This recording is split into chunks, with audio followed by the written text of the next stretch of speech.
it is time for our new novel study. Now, for this novel study, we'll be reading Holes. I know it's really hard to see, but it's right there. And this story is by Lewis Sacker.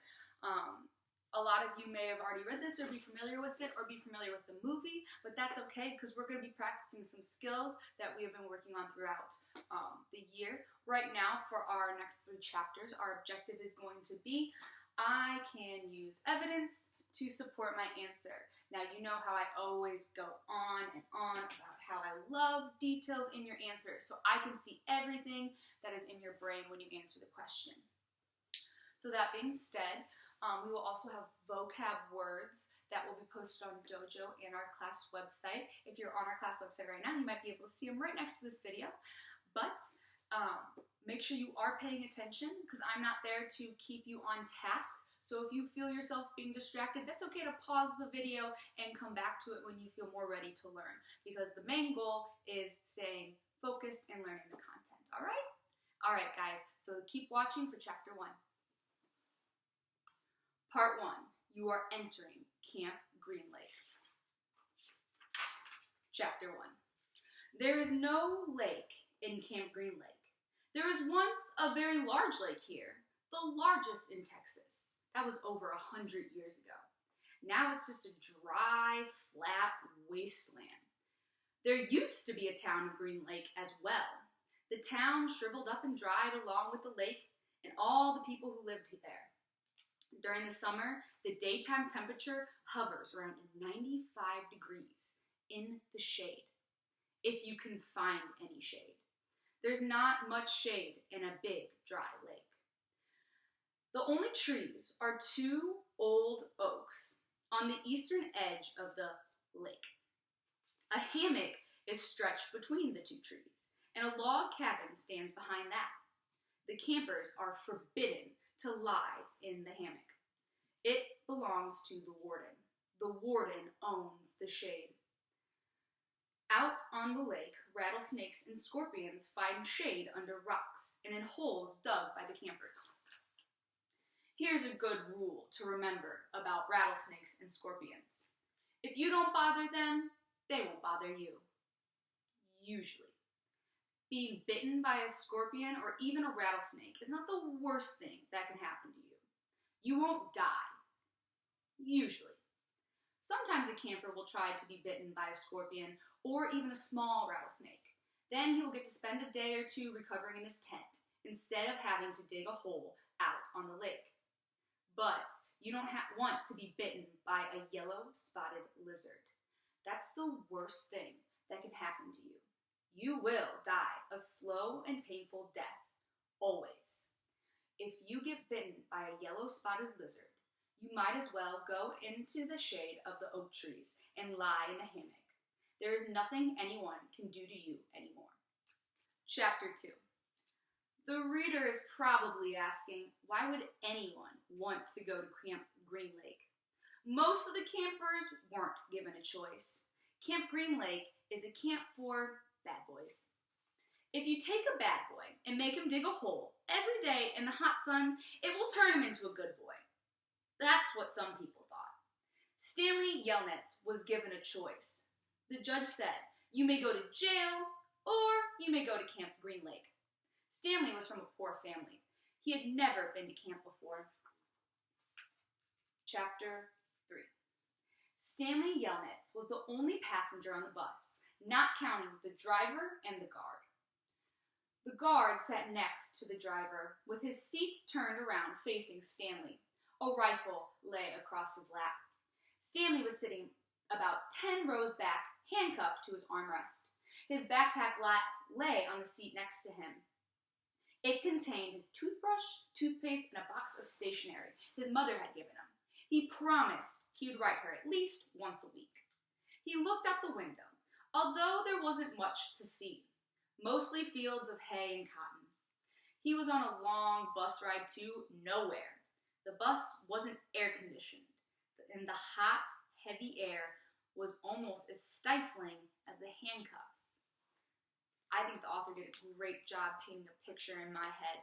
I could see and I could almost feel how hot it was in there and how miserable Stanley must have felt.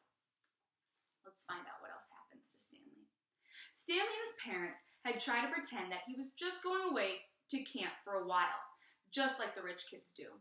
When Stanley was younger, he used to play with stuffed animals and pretend the animals were at camp. Camp fun and games, he called it. Sometimes he'd have them play soccer with a marble. Other times they'd run an obstacle course or go bungee jump off the table, tied to broken rubber bands. Now Stanley tried to pretend he was going to camp fun and games. Maybe he'd make some friends, he thought. At least he'd get to swim in the lake. He didn't have any friends at home. He was overweight, and the kids in his middle school often teased him about his size. Even his teachers sometimes made cruel comments without realizing it. On his last day of school, his math teacher, Mrs. Bell, taught ratios. As an example, she chose the heaviest kid in the class and the lightest kid in the class, and had them weigh themselves. Stanley weighed 3 times as much as the other boy. Mrs. Bell wrote the ratio to the board, 3 to 1, unaware of how much embarrassment she had caused the both of them. Stanley was arrested later that day. He looked at the guard who sat slumped in his seat and wondered if he had fallen asleep.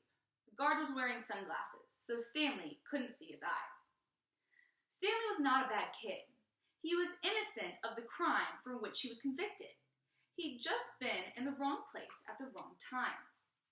It was all because of his no good, dirty, rotten, pig-stealing great-great-grandfather. He smiled. It was a family joke. Whenever anything went wrong, they always blamed Stanley's no good, dirty, rotten, pig-stealing great-great-grandfather. Supposedly, he had a great-great-grandfather who had stolen a pig from a one-legged gypsy, and she put a curse on him and all his descendants. Stanley and his parents didn't believe in curses, of course, but whenever anything went wrong, it felt good to be able to blame someone else. Things went wrong a lot. They always seemed to be in the wrong place at the wrong time. He looked out the window at the vast emptiness.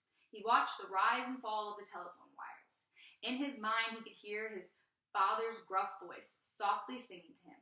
If only the woodpecker sighs, the bark on the tree was just a little bit softer. While the wolf waits below, hungry and lonely, he cries to the moo-oo-oo. If only, if only. It was the song his father used to sing to him. The melody was sweet and sad, but Stanley's favorite part was when his father would howl at the word moon. The bus hit a small bump and the guard sat up instantly alert. Stanley's father was an inventor. To be a successful inventor, you need 3 things: intelligence, perseverance, and just a little bit of luck. Stanley's father was smart and had a lot of perseverance. Once he started a project, he would work on it for years, often going days without sleep. He just never had any luck. Every time an experiment failed, Stanley could hear him cursing his dirty, rotten, pig-stealing great-great-grandfather. Stanley's father was also named Stanley Yelnats. Stanley's father's full name was Stanley Yelnats III. Our Stanley is Stanley Yelnats IV. Everyone in his family always liked the fact that Stanley Yelnats is spelled the same forward as it is backwards. So they kept naming their son Stanley. Stanley was an only child, as was every other Stanley Yelnats before him. All of them had something else in common. Despite their awful luck, they always remained hopeful. As Stanley's father liked to say, "I learn from failure." But perhaps that was part of the curse as well. If Stanley and his father weren't always hopeful, then it wouldn't hurt so much every time their hopes were crushed. Not every Stanley Yelnats had been a failure, Stanley's mother often pointed out. Whenever Stanley or his father became so discouraged that they actually started to believe in the curse, the first Stanley Yelnats Stanley's great-grandfather had made a fortune in the stock market. He couldn't have been too unlucky. At such times, she neglected to mention the bad luck that befell the first Stanley Yelnats. He lost his entire fortune when he was moving from New York to California. His stagecoach was robbed by the outlaw Kissin' Kate Barlow. If it weren't for that, Stanley's family would be living in a mansion on the beach in California.